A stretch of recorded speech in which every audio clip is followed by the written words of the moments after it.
Hey all you primates and subprime apes, I'm Dale Robin Jr. III, and this is the 34th video for Slow to Pro, a YouTube series where I go from slow to mayhem, just pure mayhem. We're in public lobbies today and I've got two races for you. You can probably guess why it's two instead of one. We're going to kick things off with a Bedlam in Barcelona. Yeah, that's the first time I've ever heard the word Bedlam, and yes, I did use the thesaurus to find it. I have an affinity for alliteration. Green light, go, go, go. So we get the green and we're starting at the back, and I decided, as I usually do, to try to be extra double cautious headed into the first turn. I really wanted to use this race as extra practice in the BMW, so avoiding a wreck was top priority. So I let off the gas early, brake early, and hope everybody behind me does the same thing. Luckily, most people that start at the back are also starting there because they're cautious as well. And then right here, it looks like things have settled. And right as I think things have settled and start to press, I start to see mayhem. And when I first saw him, it looked like he was going to veer off track to the left, but then as you see, he loses control back to the right. And when I saw that, I veered right and hit the gas harder. And if I hadn't done any of that, I'm pretty sure I would have gotten hit, because we only got missed by a gap smaller than a human penis. So now I'm feeling the extra cold trickle, feeling like I can work my way through any wreck without getting touched, especially when you consider that McLaren is treating his car like a curling stone.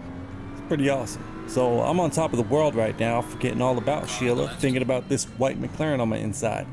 He takes a shot there, and he's able to make it stick because he's got a good inside line. And then I've got another car that I thought was coming up my inside, but he didn't have to run. I was still nervous he was going to take a shot at the inside there, so I went a little wide. But then here's where I realized he settled in behind me.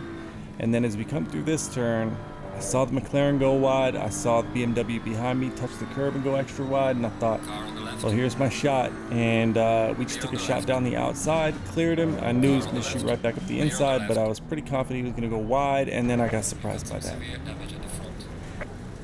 I don't even know what that guy was doing. Even if he was sitting still, though, I'd have nailed him. It had nothing to do with him and everything to do with me.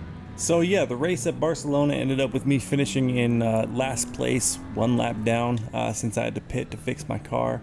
And pro tip, that's actually how to keep your safety rating from tanking. Finish the race. If you quit the race right after you crash into another car, there's nothing else good behavior wise in that race to counterbalance that, if that makes sense. So yeah, if you crash, just finish your race. It's worth it. And now here we are at Monza, and this server only had a safety requirement of 40, so I was expecting a wild ride and a decent result if I could avoid trouble, because pole position clocked in with a high 149, and before the update I used to be able to do 150 here pretty consistently. So yeah, I'd say my hopes are high and my expectations are low, just considering the safety requirement. So as we come into the first chicane, turn 1, I let off the gas way early because I know that this guy behind me is super cautious. And then I just close the gap in the braking zone, and we make our first pass on the green Bentley right through the first chicane. And then here going into Curva Grande, there's usually a wreck, but there wasn't this time. So I was trying to just stay outside this Ferrari. To be honest with you, I don't know how long the nose of the BMW is, so I don't want to tuck it behind him and end up rear-ending him. So I stay inside, then I notice him start moving inside, and that got dicey there. We almost had a bit of a mistake, but we're able to make it through the second chicane, and now we're cleared up. We're one wide, and it doesn't look like anybody's on our bumper. So I'm settled in. I'm feeling good. I'm feeling confident, especially looking at where that Lamborghini just ran to and how slowly he did it. So I just take a quick shot up the inside of him, and now I'm feeling good. There was no big massive wreck, which was surprising. So even though it's a low safety requirement, it seems like everybody's being safe, which is a shocker. So we come up here into whatever chicane this is called, or maybe this isn't even a chicane, but to my American brain, that's a chicane.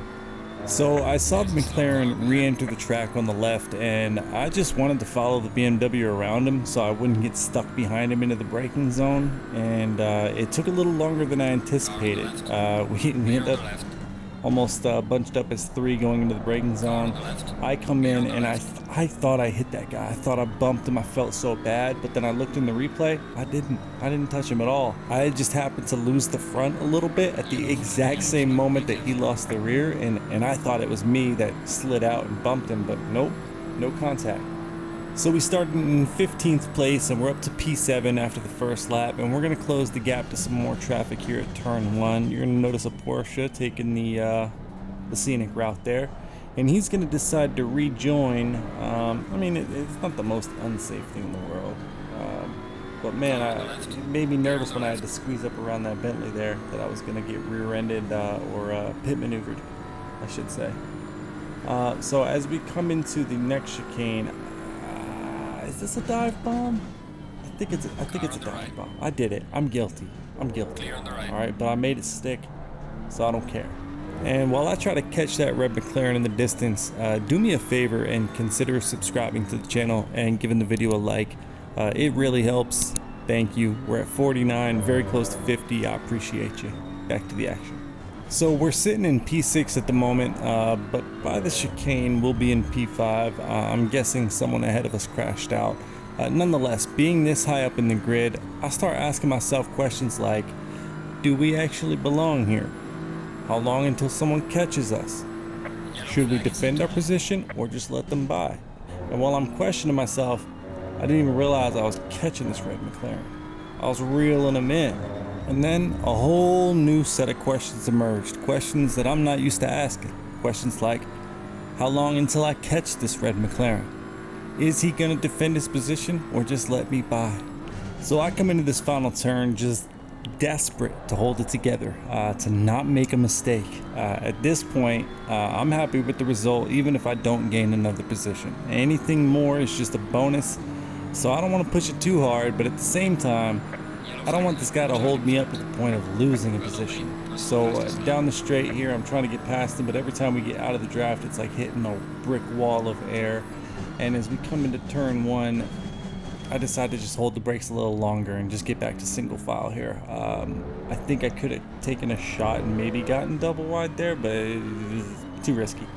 And because he took the inside line going into turn 1, there's no longer a question as to whether or not he will defend his position. Upside is we got our question answered. Downside is we got our question answered. And as we come into the next chicane, I catch him in the braking zone.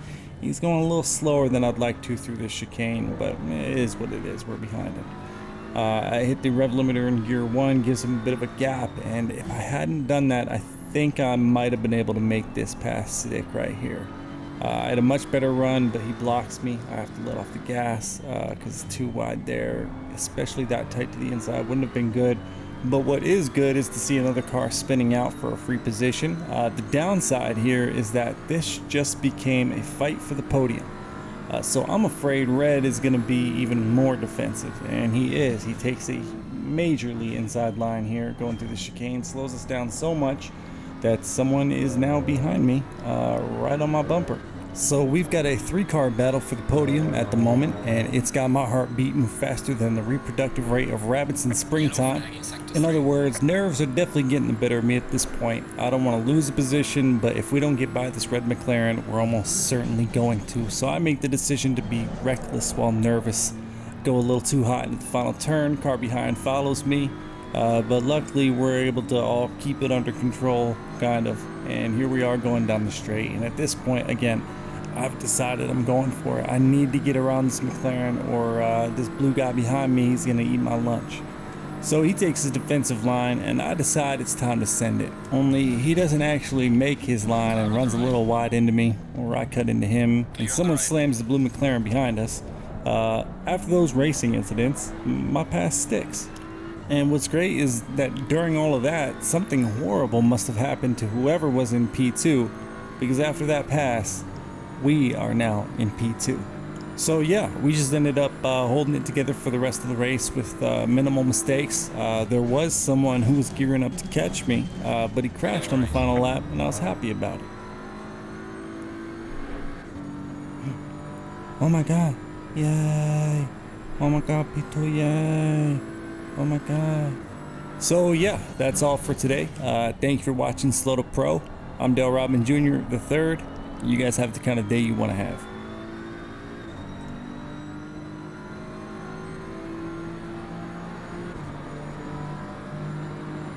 Oh my god, pintu ya, podium ya, pintu ya. Oh.